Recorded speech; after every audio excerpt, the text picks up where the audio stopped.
a manager and in charge of this area, and is doing a very, very wonderful job, as you can see. And we should all give him a nice round of applause for organizing this with his crew. Thank you very much. I didn't do anything. I was in another city, and it just happened. Which reminds me of something, a nice story in relation to Srila Prabhupada. Ratadvaja Maharaj was counting the number of years that Rath Yatra has taken place, 45 years since 1968.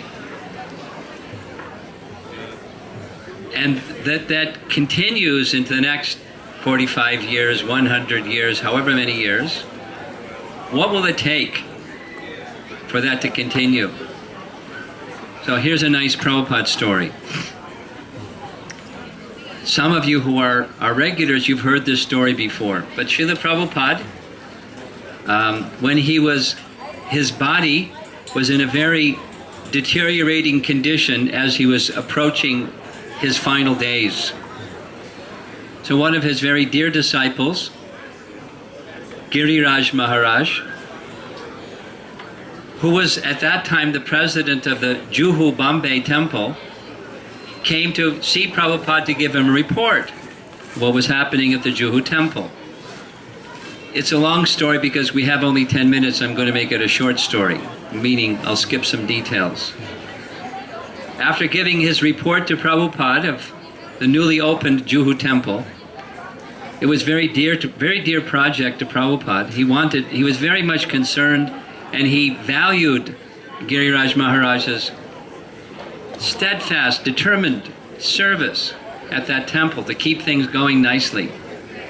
So after giving his report to Prabhupada, like many of us do, he went in the evening to visit the temples in Vrindavan town.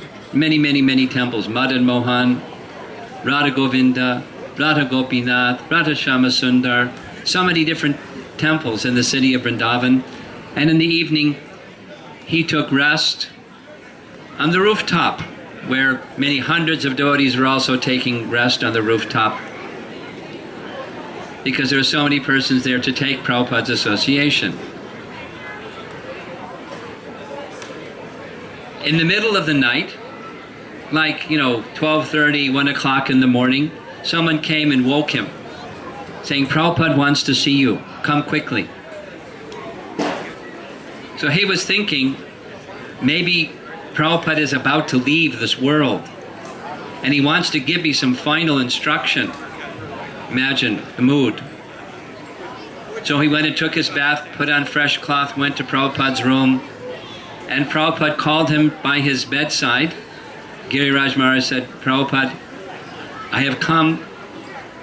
What is it that you would like? Prabhupada said, I have a question.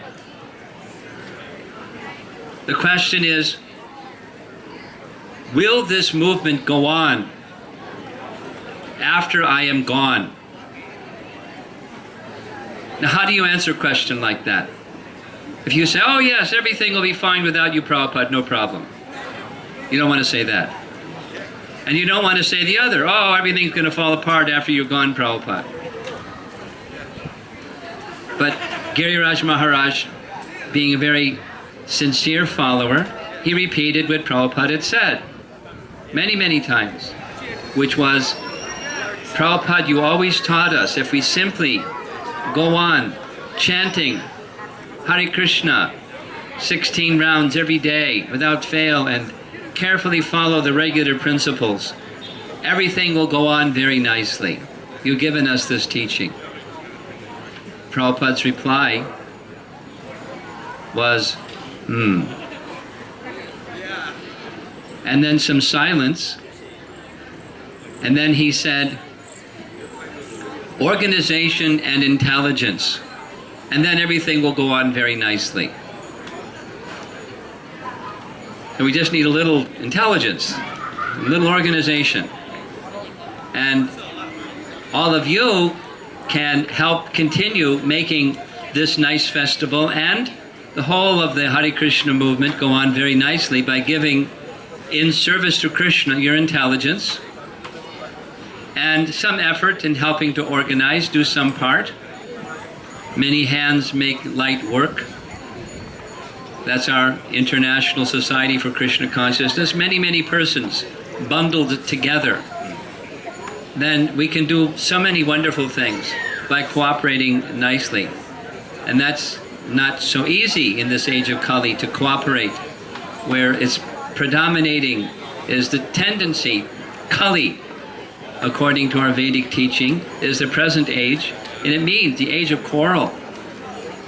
So when it's the age of quarrel, to cooperate and have nice organization together with good intelligence, it takes a heart that's pure, or at least aspiring to have a heart that's pure. And that's the teaching that Lord Chaitanya came to give, the very means for us to become pure through the chanting of Krishna's holy name. Our celebration of the Jagannath Rath Yatra, from the beginning and the middle and the end, at the very beginning there was Hare Krishna mantra. The first thing on the stage, Hare Krishna mantra, and you can count on it. The last thing that we'll do on the stage is Hare Krishna mantra.